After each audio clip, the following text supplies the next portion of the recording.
Welcome to episode 16 of This Week in the Pentecostal Evangel. My name is Lisa Millen, and I'm professor of church history here at AGTS. I'm Jason Sprinkle. I'm the assistant director of the Preaching Center here at AGTS. And I'm Bobby B., and I teach in the areas of biblical studies and preaching here at AGTS. If you've enjoyed these episodes, would you please click like or make a comment? We really enjoy doing these, and we would love to know how these have sparked your memories of growing up in the AG or reading the Pentecostal Evangel. So we'd love to have you join the conversation. And it probably should be noted that this is our last episode. Oh, that's right. Of this season one. Of season one. That's The, right. The school takes a break for the summer. We take a break for the summer. I mean, the Preaching Center doesn't take a break Yeah, for the we summer. don't really take a break. We just take a break from this, So right? we hope to be back for season 2 in the fall. That's right. Do you know something I don't know? Well, okay, Well, let's you move never on. know. Oh, This okay. week we're looking at April 29th, 1979. So we're 9 years, almost a decade past last week's And the price of episode. the Evangel has doubled in It 9 has. years. Inflation. Wow. Yeah, see, Well, 20 inflation. cents. late That's true. 1980s, late Yeah. 1970s. We're in the Wow. middle of inflation. I think the Pentecostal Evangel price is why Ronald Reagan was elected. Absolutely. And there were, just like there were gas lines, there well, were that's very Pentecostal true, Evangel yeah. lines. Yeah, People were yeah. lining up Undoubtedly. to get the Pentecostal That's right. Evangel. So I found two things that I want to talk about briefly. The first one is this article in here. It's on page 25 on the news of our time. I always love the news of our time because as a historian, it helps me put all of this It's into a great snapshot. historical Yeah. context, right? For sure. The larger historical And I'm context. not even a historian. So here's this article, and I know I always go back to things that I find connected personally. Sure. But this is for the school district, about the school district that I grew up in, that my dad taught in. Oh, wow. Sioux Falls, South Dakota, the Sioux Falls School District, and it's over whether or not they can sing Christmas carols. So the ACLU contests a ruling that allows Christmas carols in public schools. So this is an issue, and Come on, ring those bells. yeah, that's right. So, but we do. We Silent uphold the night. right to sing Christmas carols because they have a primary purpose that's secular and that they pass on tradition. So I just thought that was It was a interesting. holy night. That's right. It Oh, was. it was a holy night. And the second article was really long, but I thought it was so it's really who we are, and this is the touch of a miracle. Yep. Right? And it really hits to who we are as a movement, in that I've found this, it's a very long article and I can't unpack all of it, so I'm just going to hit a couple highlights. But he points out this book by Morton Kelsey, right? Healing and Christianity. And he says that Kelsey points out that modern philosophical views deny any direct or immediate experience of the divine. And if we're nothing else as Pentecostals, we are believers in the immediate experience, direct and immediate experience of the divine. We believe you can encounter God anywhere Absolutely. that you are. In His Word, out and about, God is present and God speaks to us. He's a God of miracles. And He's a God of miracles. And he says here that in this article that Jesus is a miracle personified, and that he wants to remind us that miracles come about as a result of a combination of the message of truth being preached and a human need. Yeah. And when those two come together, the Holy Spirit works miracles. Yeah. They don't just come about by a natural process. Right. Satan can do all kinds of things that look like miracles, but absent from the true message of Jesus Christ, coming in contact with a true human need, that's a true miracle. Great insights. So Just the reality of this article is pretty shocking at this point in the journey, because this harkens back to some of the early iterations of the Evangel with long articles, heavy text, multiple pages on Pentecostal theological issues.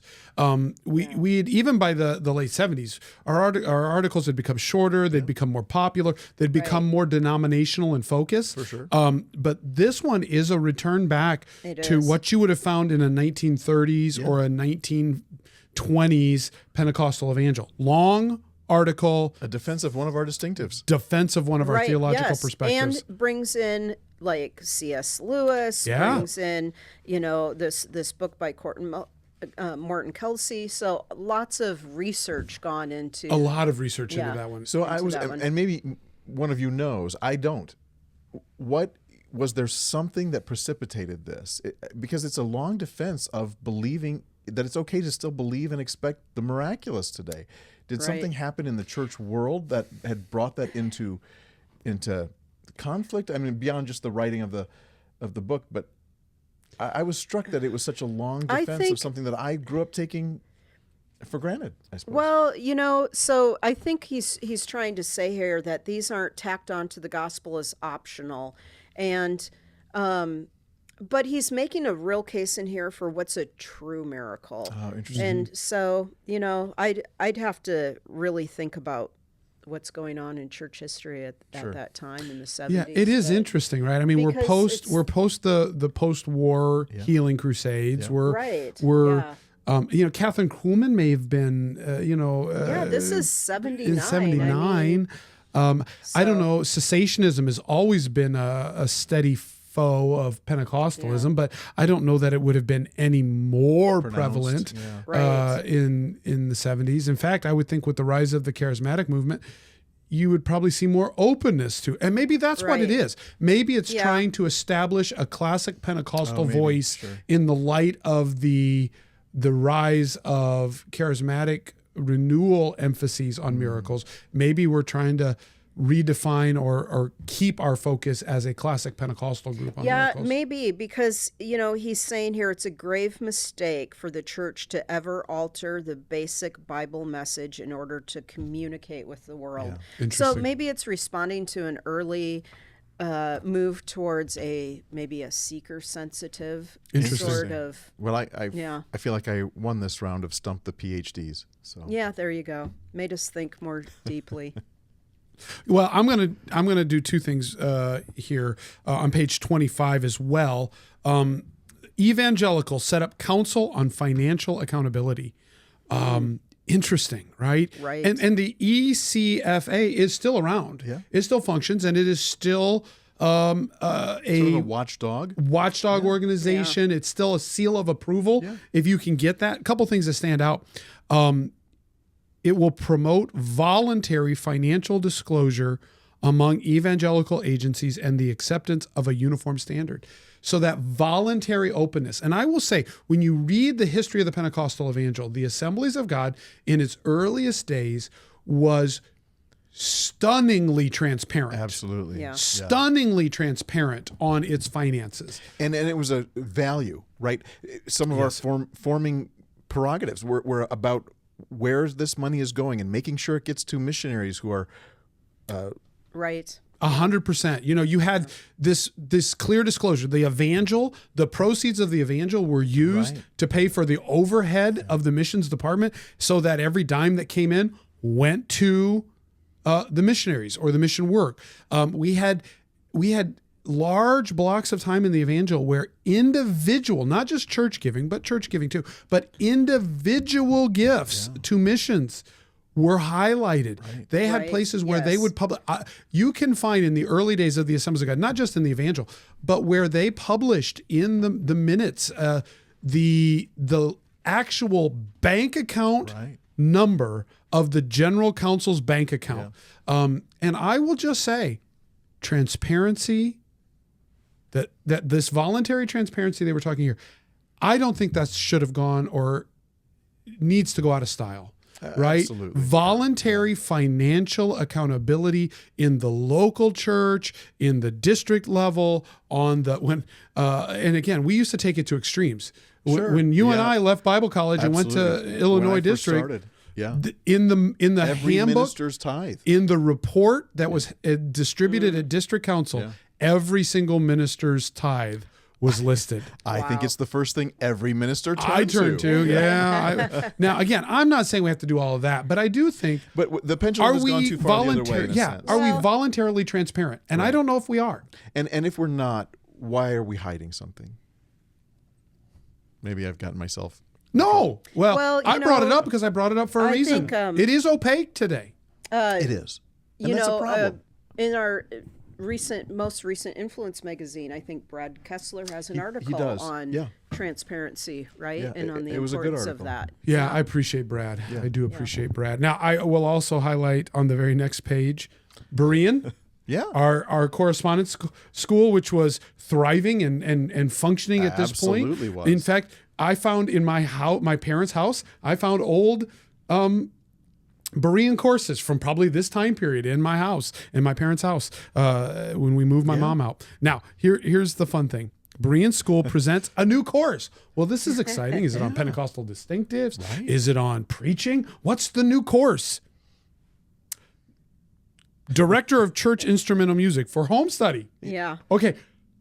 How do you teach that at distance? But let's are you interested in developing a church instrumental program, but you haven't had extensive music training? This new home study course will help you. The course will not only give appropriate biblical background, it deals with the practical problems faced by the church musicians today. So I'm fascinated what were those to know. cassette tapes Yeah. doing? I want to know how you learn to direct church music with no music background Actually, by if- correspondence. Right. If any of our viewers were church music directors and took the Berean course, we would love to we hear would. from Who you. love to knows? hear from you. Maybe that's how Tom Matrone got into music ministry. I don't know. Maybe Tom took that class. The official position of this week in the Pentecostal Evangel is that Tom Matrone is one of the most skilled musicians in the Assemblies of God. No Oh, doubt. yes, Man absolutely. of God. I want to be on Tom Matrone's good side. I like Tom Matrone. We all love Tom Matrone. Well, the article that I wanted to mention was on page 12, and the article is entitled Keep Your Pastor If You Can. It was written by Pastor John Eller from First Assembly in Hannibal, Missouri. If John Eller was your pastor, we'd love to hear from you. Leave us a comment. John Eller, again, I will highlight this because my love and my history in Royal Rangers. John Eller was an early key national leader, along with Johnny Barnes, in Royal Rangers. He wrote some of the early books. I think he wrote the Outpost Activity Handbook. Oh, lovely. Yeah, Sure. so John Eller, if you grew up and were deeply involved with Royal Rangers, that name is a name you know as a Royal Ranger guy, not just as a pastor in the fellowship. So John Eller writes this really touching article encouraging church people to just take care of their pastor.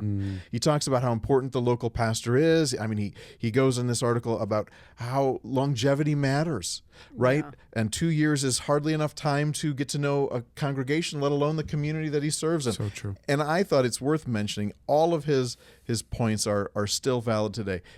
Here's how to take care of your pastor.